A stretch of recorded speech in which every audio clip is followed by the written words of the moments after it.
ನಿಮಗೂ ಸಿಕ್ಕಾಪಟ್ಟೆ pigmented lips ಇದೆಯಾ, ತುಂಬ ಡಾರ್ಕ್ ಲಿಪ್ಸ್ ಇದೆಯಾ, ಬಟ್ ರೀಸನ್ ತಿಳ್ಕೊಬೇಕು ಫಸ್ಟ್. ಯಾಕೆ ಈ ಥರ ಪಿಗ್ಮೆಂಟೆಡ್ ಲಿಪ್ಸ್ ಇದೆ, ಏನು ರೀಸನ್ನು ಅನ್ನೋದಕ್ಕೆ. ಆಮೇಲೆ ನಂತರ ನೀವು ಈ ಟ್ರೀಟ್ಮೆಂಟ್ನ ನೀವು ಫಾಲೋ ಮಾಡಬೇಕು. ತುಂಬ ಜನಕ್ಕೆ, ಅದರಲ್ಲೂ ಕೆಲವರು ಹುಡುಗರಿಗಂತೂ ತುಂಬಾ ಕಪ್ಪಾಗಿರುವಂಥ ಲಿಪ್ಸ್ನ ನಾವು ನೋಡ್ತೀವಿ. ಯಾಕೆ ಅಂತಂದರೆ ಅವರು ಸ್ಮೋಕ್ ಮಾಡ್ತಾರೆ. ಬಟ್ ಸ್ಮೋಕಿಂಗ್ ಒಂದರಿಂದನೇ ನಮಗೆ ಪಿಗ್ಮೆಂಟೆಡ್ ಲಿಪ್ಸ್. ಹಾಗೆ ನಾನು ಸ್ಮೋಕ್ ಮಾಡಲ್ಲ, ಸಿಗರೇಟ್ಸ್ ಅದೆಲ್ಲ ಏನೂ ಇಲ್ಲ, ಆದರೂ ನನಗೆ ತುಟಿ ಕಪ್ಪಿದೆ ಅಂತ ತುಂಬ ಜನ ಹೇಳ್ತಾರೆ. ಎಸ್, ಬರೀ ಸ್ಮೋಕ್ ಮಾಡೋದ್ರಿಂದ ಅಲ್ಲ, ಹುಡುಗಿರಲ್ಲಿ ಕೆಲವೊಂದು ಹಾರ್ಮೋನ್ ಇಂಬ್ಯಾಲೆನ್ಸ್ ಆದ್ರೂ ತುಟಿ ಕಪ್ಪಾಗುತ್ತೆ.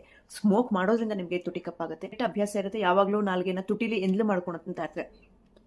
ಈ ರೀತಿ ಯಾವಾಗಲೂ ನೀವು ಲಿಕ್ ಮಾಡೋದ್ರಿಂದ, ನಿಮ್ಮ ಲಿಪ್ಸ್ನ ನೀವು ನಾಲ್ಗೆಯಲ್ಲಿ ಟಚ್ ಮಾಡ್ತಾ ಇರೋದ್ರಿಂದನೂ ಕೂಡ ನಿಮ್ಮ ತುಟಿ ಕಪ್ಪಾಗುತ್ತೆ. ಎಸ್, ಸನ್ಸ್ಕ್ರೀನ್, ಲಿಪ್ ಬಾಮಲ್ಲಿ SPF ಇಲ್ಲದೆ ನೀವು ಹಾಗೆ ಹೋಗಿ ಕೂಡ ನಿಮಗೆ ನಮ್ಮ ಸ್ಕಿನ್ ಹೇಗೆ ಟ್ಯಾನ್ ಆಗುತ್ತೆ ಅದೇ ರೀತಿ ನಮ್ಮ ಲಿಪ್ಸ್ ಕೂಡ ಟ್ಯಾನ್ ಆಗಿ ಅವಾಗಲೂ ಕೂಡ ನಮಗೆ ತುಟಿ ಕಪ್ಪಾಗೋ ಚಾನ್ಸಸ್ ಇರುತ್ತೆ.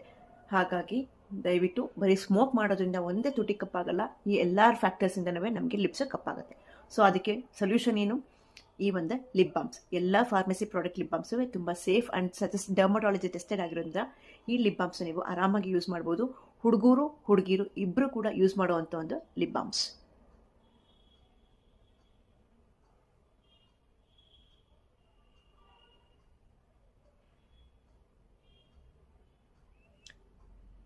ಸೊ ಇದಿಷ್ಟು pharmacy products, 100% safe and dermatology tested.